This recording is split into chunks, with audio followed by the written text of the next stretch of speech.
Welcome to News Video Clip. President Donald Trump was in Myrtle Beach, South Carolina today, and he was campaigning for Lindsey Graham's sister, who is running for his Senate seat because he's dead, even though she has no political experience and she recently admitted she was ignorant on some issues during a debate. So Trump really has nothing to say to promote this woman, Darlene Graham. So, of course, he went to his bigotry about transgender people. Now, he's going to falsely claim here that at his order, hospitals are performing reverse surgery on transgender children. This is a complete lie. The Democrat who Darlene is running to defeat is a far-left political hack who supports transgender for everybody and believes in telling confused children they're trapped in the wrong body. By the way, do you notice how that's changing now? In fact, hospitals now are doing reverse surgery at my order.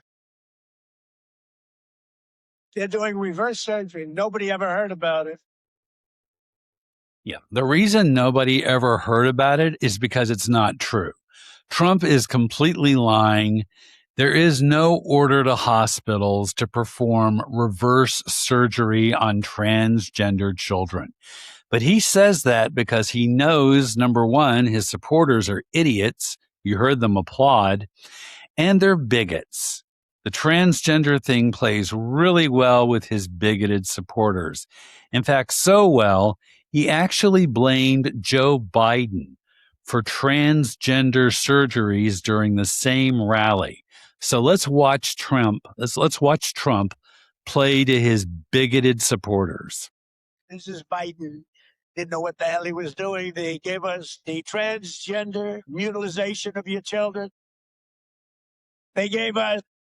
Okay. Yeah. Biden was not trying to mutilate any children, and transgender surgery has existed for decades, long before Joe Biden ever took office as a congressman.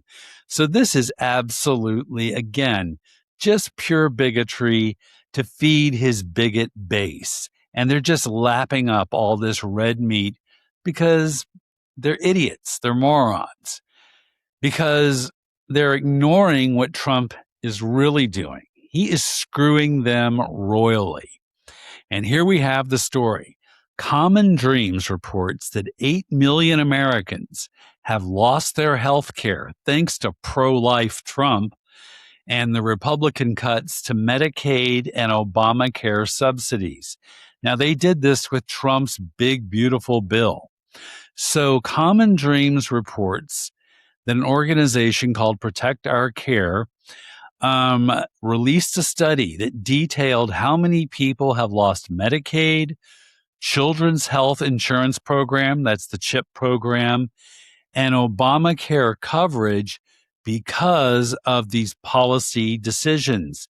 There have been $900 billion in cuts to Medicaid, and Trump and the Republicans decided to allow the Obamacare subsidies to expire, which of course sent insurance premiums skyrocketing. So 8 million Americans have lost their health care. And all those Trump bigots applauding him at that rally are absolutely ignorant of Trump screwing them over so badly. I mean, it's really pathetic. All right, speaking of pathetic, we're going to go over to I've Had It. And they have a video of Republican Congresswoman Nancy Mace defending her tattoos, of all things. But there's a little kind of a weird twist to this story. So let's watch Jennifer Welch and Don Lemon explain. You don't have to like my ink. You don't even have to like me. Quite frankly, I don't care if you do. But if visible arms send your timeline into crisis mode, you aren't defending democracy. You're losing a fistfight with someone else's elbows, namely mine, right here. And imagine if the media were as obsessed with the jihad capital as they are with my biceps. Maybe we'd stop calling them the fake news. Hold on a second. Hang on. Okay. Let me bring her back. I need to give her some water. She's so thirsty. Oh my gosh, she's so thirsty. Like, what is she talking about? She's the one that chose to show off her arms and whatever tattoos. Nobody ain't. I'm gonna say it the way that they say it down south, and ain't nobody asked her for that. Ain't nobody asked her to do that. And if you're going to put that shit out there, then you should be prepared for the shitstorm that comes when people criticize it. If you're going to put it out there, people are going to talk about it. The internet do what it do, and the internet is doing what it's doing around her. And look, as far as her hypocrisy, I can't get past it for her shit about tattoos. Okay, it gets. I'm gonna have a drink of water on that. You dehydrated queen. I'm just kidding. Okay, listen, it gets worse. Kylie, come on and show Dawn what you lasered in on the passage on her arm.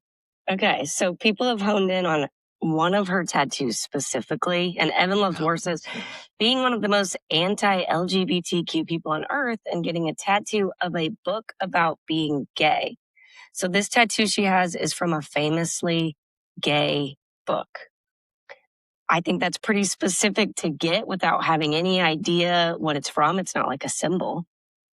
And I got to say, when I saw these photos, it was giving Jillian Michaels. It was giving a little bit, but, oh my gosh. Yes. Is she gay? So there you go. Nancy Mace defending her tattoos, which include a very famous gay book. So why does she have that on her arm?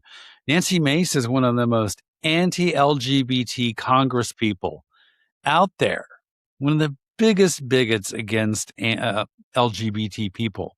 So why does she have a gay book tattooed on her arm? Is she trying to tell us something?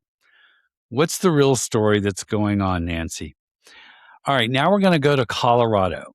And there's a guy named Victor Marx. He is the Republican nominee for governor in Colorado. We did a story on him previously when he told a journalist that he possibly killed someone, but he wouldn't admit to it.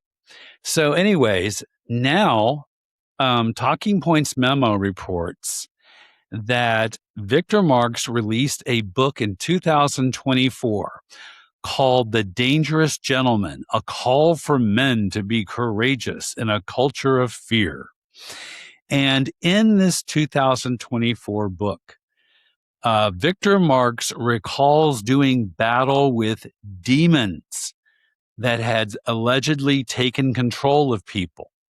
His detailed descriptions include claims that one man transformed literally in front of him, developing pointy ears and superhuman strength. In another chapter, Victor Marx said a demonized teenager turned reptilian before his very eyes. Improbable stories are a foundational element of Marx's career as a Christian nationalist evangelist, preacher, and podcaster. Victor Marx, a Marine veteran, claims to hold multiple high-level black belts stemming from his stepfather's creation of a martial arts system. Marx has suggested that he has used these deadly skills to rescue tens of thousands of women and children from hot zones around the world. Now, he used to have that on his website, but when he was asked by a reporter about it, he quickly took it down. So Victor Marx is clearly not a serious person. This guy is mentally unstable. He should definitely not be the next governor of Colorado. All right, we've got stories. We've got links to all of our stories right below this video. We back up every single claim we make, unlike the right-wing paid influencers, people like Joe Rogan, Benny Johnson, Tim Pool, Riley Gaines, Kristen Hawkins. They're making 6-7 figures to lie. They are literally paid liars. They never back up any of their stories. They never put links to any stories below their videos. We back up every story on every podcast. And I want to thank everybody who's subscribed to this podcast. If this is your first time watching, please like and subscribe, or you can hate and subscribe, or you can hate me and subscribe. And we'll be back later with more news stories.